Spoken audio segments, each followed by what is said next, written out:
Hello, my name is Brett Martz. I'm an account manager here at Mitchell Electronics Incorporated. I've worked here for about 8 years.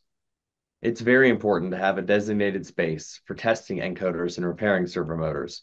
Factory floors and machines where servo motors are generally in use can become a less than ideal environment where noise and debris is commonly found.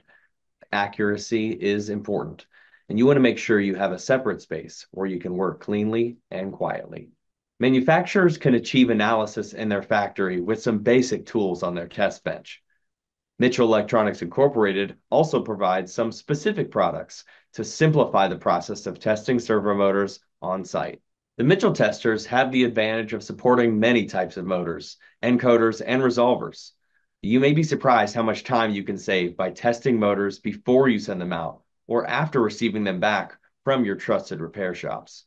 We have training and support to help you set up a simple test station and build a program to reduce servo motor downtime in your factory.